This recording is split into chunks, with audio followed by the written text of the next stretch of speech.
What is up, everyone, and welcome to a special edition of the Danny Show. I'm your host, Daniel Cody. This is where I give commentary and reviews on all things wrestling. Before I get started, I want to thank you guys so much for your subscriptions. We are at 275. I really appreciate that. Let's get started with what happened last night and what was an amazing, shocking, and wowing event known as the Royal Rumble. And we opened up the show with the men's Royal Rumble, and to my knowledge, we've never opened the show with a men's Royal Rumble. We've had it in the middle of the show, but we've never had it at the beginning of the show. Nonetheless, we had Walter and Sheamus, because I don't like saying Gunther that much, open the show. We had Kofi come out at number 4 with the nickname Mr. Rumble. I did not know Johnny Gargano changed his theme sound. I just can't decide if that one or the original Rebel Heart was better. And we saw The Miz get 25 beats to the chest and was eliminated by Sheamus. We saw New Day do what they call the wheelbarrow butt slapper, awkward but funny. Woods and Gable would exchange amateur wrestling holds in the ring, which is pretty cool. As Drew McIntyre would come out a little bit later in the match, Pat McAfee, who made his return, by the way, was awesome. I love having Pat McAfee on commentary in WWE. Now SmackDown is going to be extra awesome. But having him back was the best. We had Corey and all the commentators referred to the nickname that Drew and Sheamus gave themselves as a tag team, which, by the way, I told you guys when I first heard of it. We all know that's the name of something that is not very morally correct. I know some of y'all know what I'm talking about, but the name that Drew and Sheamus have, I can't I can't say because it's not PG, but I'm sure some of you know what I'm talking about, and I'm sure some people watch it. But anyway, Drew eliminates Cross, which was interesting. We saw Drew and Walter face off, which would be a very interesting match to see those two go at it. We also saw Dawkins as well as Montez Ford later on pay homage to the San Antonio Spurs. I think they're huge basketball fans. We saw Brock Lesnar come in, and guess who immediately came after? Lashley. Brock Lesnar got 3 eliminations in, and then Lashley came in. I love that build up. I think they're building them up for WrestleMania. Brock Lesnar tore the announce table apart and then stopped Baron Corbin from entering the Royal Rumble, who would eventually get eliminated by Seth Rollins. And Seth Rollins, I believe it was Seth Rollins who eliminated Bobby Lashley, which was unbelievable. I never thought that would happen. We also saw later on, Rey Mysterio was supposed to enter the Rumble, but guess whose number came next? Dominic Mysterio. And I knew that Dominic would do something to Rey in the Royal Rumble. I thought he would eliminate Rey Mysterio during the Royal Rumble match. I did not think he was going to attack him backstage and steal his mask. Pat McAfee and Michael Cole had a fit. But I have to agree because Dominic is a piece of That's right, bars. And either ways, we saw a special appearance by Booker T, Texas own from Houston. Can you dig that? We saw Spinneroonie. We never got Undertaker to do the Spinneroonie. But in any event, that got ruined real quick by Walter, obviously. And then, just to get more interesting, later on, we saw the return of Edge, who eliminated everyone from the Judgment Day except for Dominic. But then Edge gets eliminated with help from all the Judgment Day. They fight outside the ring, go up the ramp, and we saw Rhea Ripley come in and attack Edge. And to be honest, I know this is not the best thing to say, but I'm like, Edge, please hit her. I know we're in an era where we're not supposed to hit women, but please be the equal opportunity spearing machine. But he didn't have to do that because Beth Phoenix speared Rhea for Edge. And somehow Dominic is still in the Rumble. And of course, we saw Braun come in. Here's a shocker. We saw Logan Paul. And still no one likes Logan Paul. But I tell you what they did appreciate when Logan and Ricochet did that combination flying into each other like a cartoon. That was the highlight of the night. That was awesome. So he still gets booed, and Ricochet comes in. We have Braun Strowman coming in also to eliminate Omos, which was amazing. Eventually, Cody Rhodes comes in, and the last few people we saw were Walter, who would eventually eliminate the Banger Guys. I gotta say Banger Guys because if I say it the way it was originally said, it would allude to something that's far from PG, if you know what I'm saying.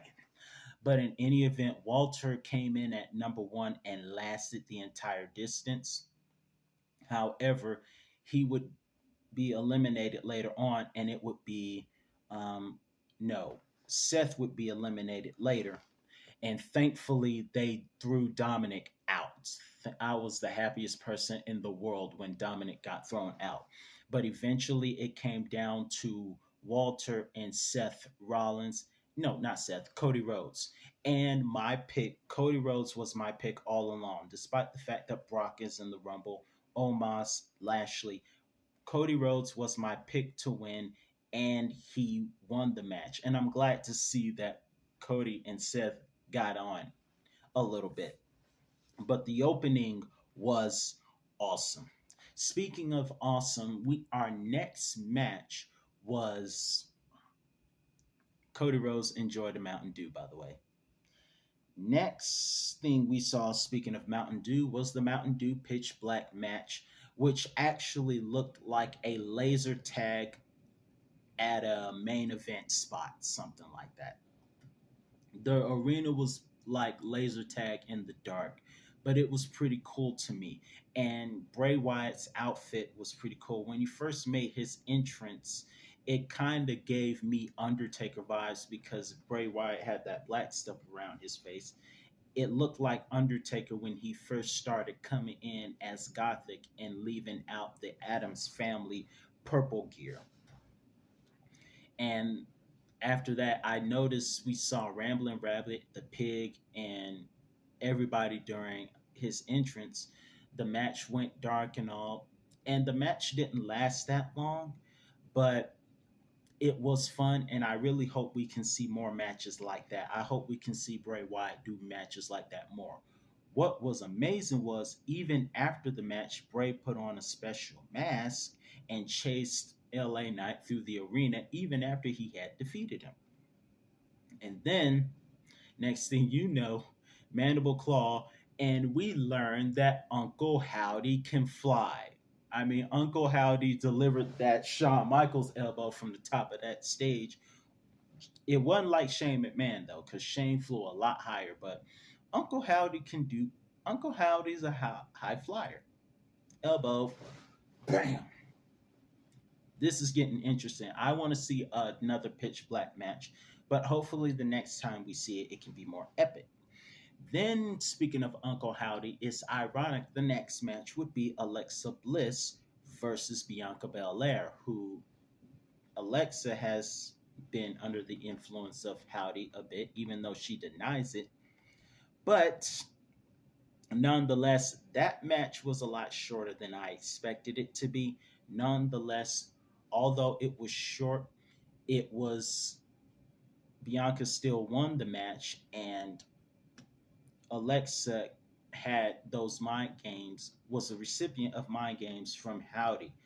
Howdy found his way back up despite doing a dive, and the rabbit, the pig, and everyone watched. Big Bennis from Mushroom Head was watching. But in any event, that was short. But the thing with Uncle Howdy asking Alexa, "Do you feel in control?" That means this thing is about to get a little more interesting. Now to the women's Royal Rumble match. So, Mistress Rhea starts in at number Dominic's Mistress Rhea, not mine. I don't. Rhea's, that's not mine. I'm more for someone else than Rhea, attraction wise. But Dom likes Rhea. But I say that because it's a joke that Dominic's a simpy sub and Rhea's his dominant mistress. But in any event, like some BDSM thing. Um, Rhea and Liv starts in, and Liv wanted to start at number one, but she got number two, which is technically like number one. So who's counting?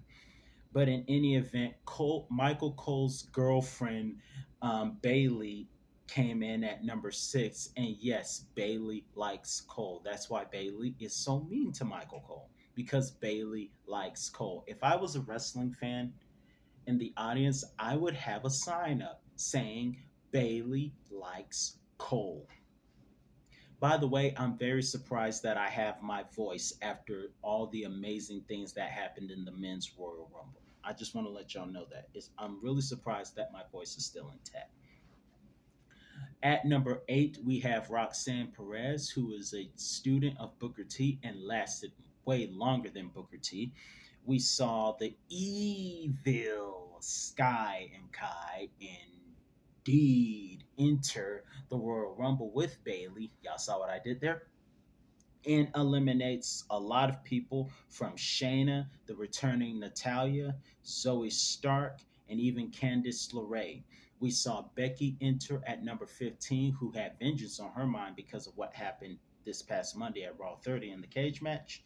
We saw the returning Asuka at 17 with the new look, and everyone has been wanting to see that because it's been rumored that the darker side of Asuka was coming. Asuka, Asuka. All these Asian names got me mixed up. Um, and everyone's going dark. Everyone's really going dark lately. And between me and you guys, I'm starting to like that. I like that. We have Piper Niven return, and she has her thank you Triple H, because she has her real name back and not that stupid dude. Thank you. There is a God. Also, I was watching Blackpool because I was gearing up through everything that happened in January. In 2000, I believe it was 2020, Piper Niven was in a triple threat match, and I realized Piper Niven has an awesome metal theme, and you guys killed it with this stupid dewdrop angle. But they got it back. And no fat jokes in the comments section. I'm telling you right now, I will mute you so fast you think your name was R. Kelly. But in any event, let's move on. We don't like to bully on this channel. Moving forward, we have Piper Niven coming back. We have Chelsea Green comebacks, which means no more OF accounts. But she got eliminated real quick before Corey Graves could make fun of Matt Cardona. But in any way, I heard that Matt Cardona was the center of a chant known as Edge's Biscuit. That was funny. In any event, moving forward, we saw Becky eliminate two-thirds of um, damage control before being eliminated by Bailey, who was eventually eliminated by Liv Morgan, who lasted the entire distance with Rhea Ripley. One of the surprises that took place was Mrs. Taker at number 25, who was in the audience, Michelle McCool. We also saw Zelina Vega, and she's always a cosplay fan, come in as a street fighter from a video game and will be doing commentary for the game that's coming out. And she hung pretty well with Xia Li. It's almost like Zelina learned um, karate. But she had a real nasty fall when she was eliminated by, I think it was, who eliminated her? I don't know, but it was brutal. In any event, we had Indy come in, we had Shotzi come in, we saw Cross come in. She wasted her energy running to the ring, and then we got Naya at number 30. Now, I don't know. I think this is the only one. I don't know how feelings they popped for a second, but then they got happy when she was eliminated, and it took everyone to do it. So I don't know how everyone feels about Nia Jax coming back. I honestly don't know about that because just don't know. But in any event, the last three women standing were Rhea Ripley, Liv Morgan, and Asuka, Dark Asuka. And I was surprised Dark Asuka was eliminated and Liv Morgan fought well despite having mist blown in her eyes, but it was eventually eliminated by Rhea Ripley. Rhea went the entire distance. Like her or not, she went the entire distance in that match. And she was everyone's pick to win anyway. I thought there was a lot of respect for Raquel because Raquel is from Texas, is not too far from that event. And by the way, I know it was a while ago, but for anyone who was affected by that school shooting in Avade, my thoughts and prayers are with you, sending positive energy to you. I know it's been a while, but I still send my love, positive energy to you guys. In any event, Raquel was a bit of a fan favorite, I noticed, and she paid homage to Eddie Guerrero with her outfit. In the main event tonight, we had Roman Reigns versus Kevin Owens, and it was a real pretty good even match till near the end. They traded these guys traded Superman punches, lots of spears, and swantons, moonsaults, and frog splashes. And it took not one, not two, but three spears. It's like WrestleMania when it takes not one, not two, but three moves to put a person down. It took three spears to put Kevin Owens down, and not to mention him ramming the back of Kevin Owens' head on the edge of the stairs was quite something. I don't know what was harder to watch. No, no, no, no, no, no. I was about to compare Kevin Owens getting his head smashed onto the stairs through his back of his head.